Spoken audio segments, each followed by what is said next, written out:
Yo, you guys, what's up? This is your girl Dragon. It's time for some live help for the creative block.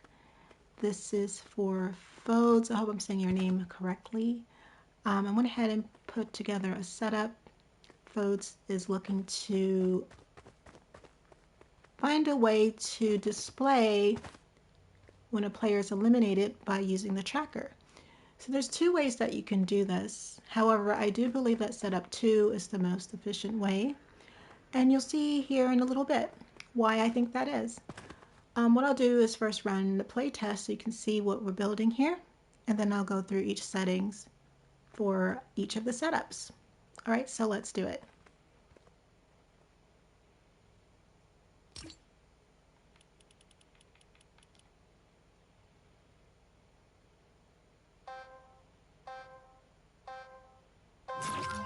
All right, so players are spawned and they're on individual teams.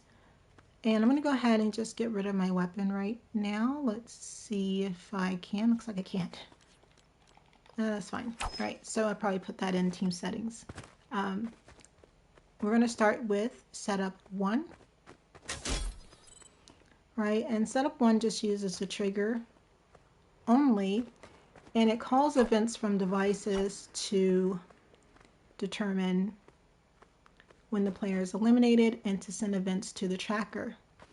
Now you'll see that this is best used with devices or upon self-elimination.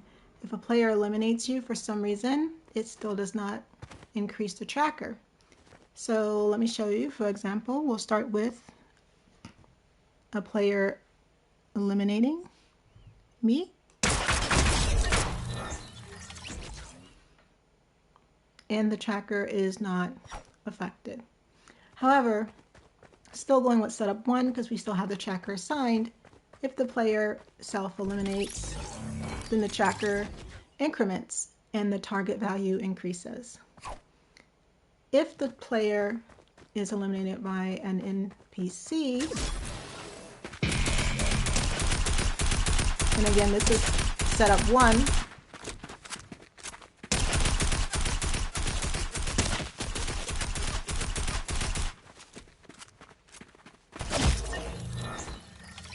the tracker increments and the target value is also incremented.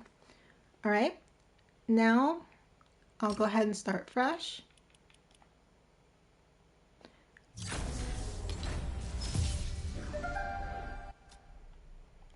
And show you setup 2.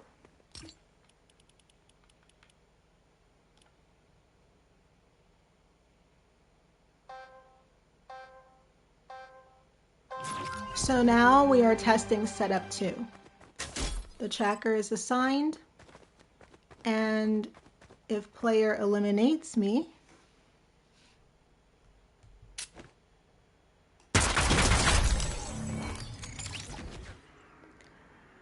the tracker increments and target value also increments.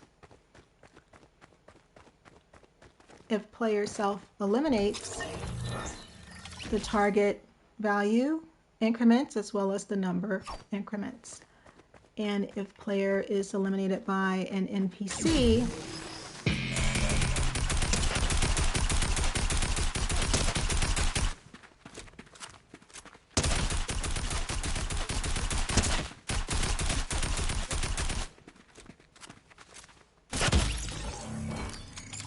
you see the tracker increments as well as the target value increments. So that's why I do prefer setup 2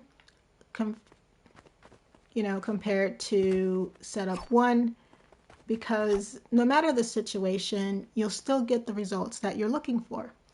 Now let's go ahead and jump into the settings.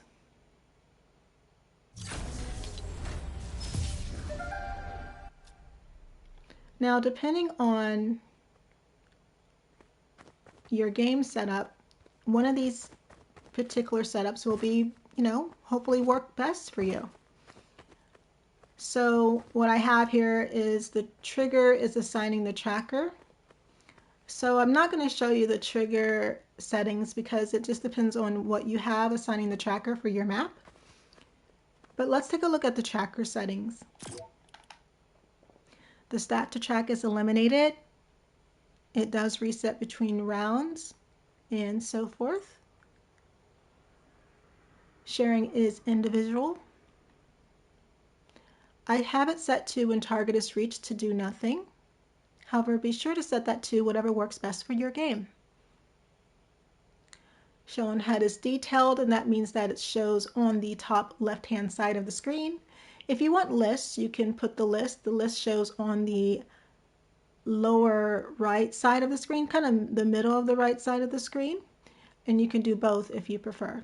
Feel free to test it out. And then I just named my tracker eliminated, and we're showing the progress of total and so forth. For this tutorial, self-eliminations do count. And then let's see, functions. We're incrementing the progress when receiving from the guard spawner when they eliminate a player, and then for the damage volume when the player enters the zone. We're assigning, of course, from the trigger, and then we're going to increase target value from the damage volume, player entering zone, and guard spawner when they eliminate the player. And there are no events. All right, so that's setup 1. Now let's move to setup 2. Again, whatever you have assigning your tracker, I have the trigger assigning the tracker for tracker 2. And I also have an elimination manager in this setup. So let's first start with the tracker. The stat to track is events. It will reset between the rounds and so forth. Make sure assign on game start is off for both of these trackers because you're going to have them assigned upon an event. Sharing is team, but make sure that's individual. Sorry about that. And so forth. And even with team, you can see that it worked exactly the same.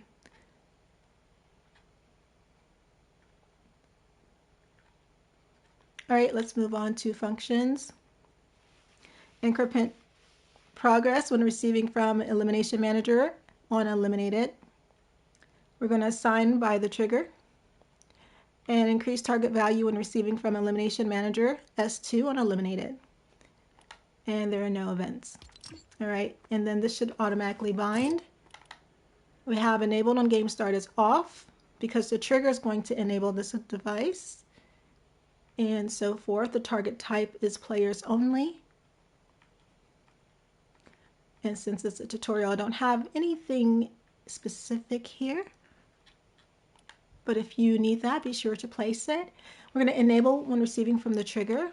And then on eliminated, we're going to send an event to increment the progress of the tracker and increase the target value of the tracker. That's assigned to this setup. Okay? And that's it. That's how you set it up. Again, I do prefer this way a lot better. Let's go ahead and run another test for setup 2 since I did switch it from team to individual. And let's see what happens.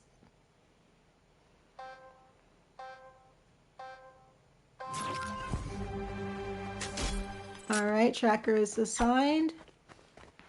And player eliminates.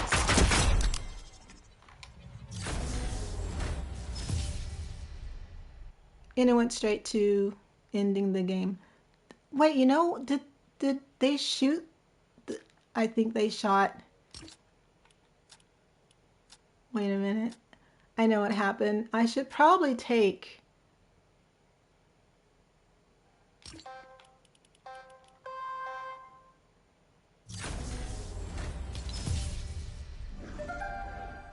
Is it possible that they shot this trigger back here? This is the end the game. Let me put this like way over here. All right, let's do it again. That was probably not a good place to put that.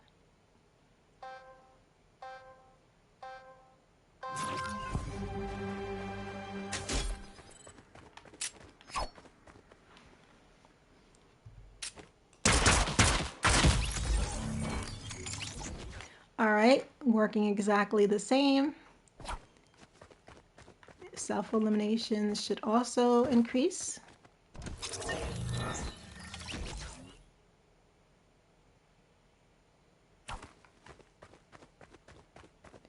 And NPC.